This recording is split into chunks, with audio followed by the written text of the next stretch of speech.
Y'all, it is all kind of stuff going on in this world, all kind of nasty ass shit. I just stumbled across some nasty news.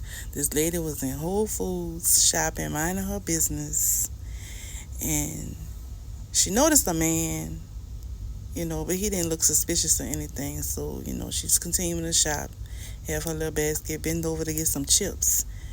And she gets up, and because she felt some hot, warm something on her back. Y'all, the man had done what in that little time and did that on her back, and she was just livid, just outdone. Like, what in the world? She tried to get as much attention as she could. Like, as I'm watching this, I'm thinking, like, how are you just that crazy to be able to just do that, like, in the public, first of all?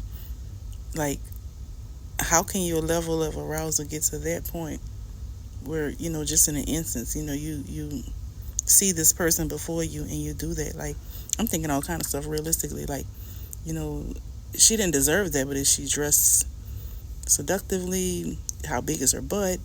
What is it that turns this man on to do this or whatever? But anyway, he doesn't need to be in the public anywhere if he's got a criminal mind like that or whatever. And that is so gross. That's a biohazard.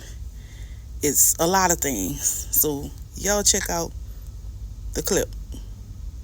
Ew. It's getting just so crazy to just even step out your door and go anywhere. Like, it's gross. It's horrible. But I don't know what I would have done. But here's the lady talking about it.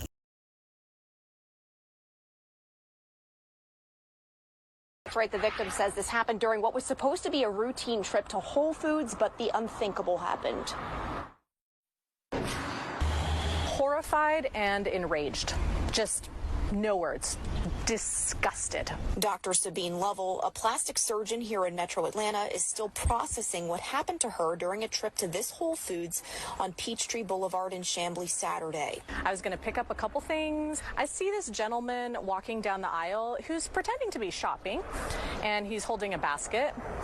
And he looked kind of like a normal gentleman, like late 20s, early 30s, nothing like extra suspicious about him. She says she then reached for a bag of chips, but felt something on her back. So I bent over to grab the chips, and as I was doing that, I felt something like wet and warm on my back. And so I put my hand on the small of my back, and then I saw that it was like this gooey, white substance, and I turn around and I see this guy looking at me, and then he zips his pants up. Lovell tells Fox 5 once she realized what happened, she chased the man before calling police. I wanted to draw as much attention as possible to the situation so that there would be a lot of witnesses. Chamblee police say a witness saw the man drive off in a black Kia. Investigators tell Fox 5 they identified a person of interest, and the investigation is ongoing.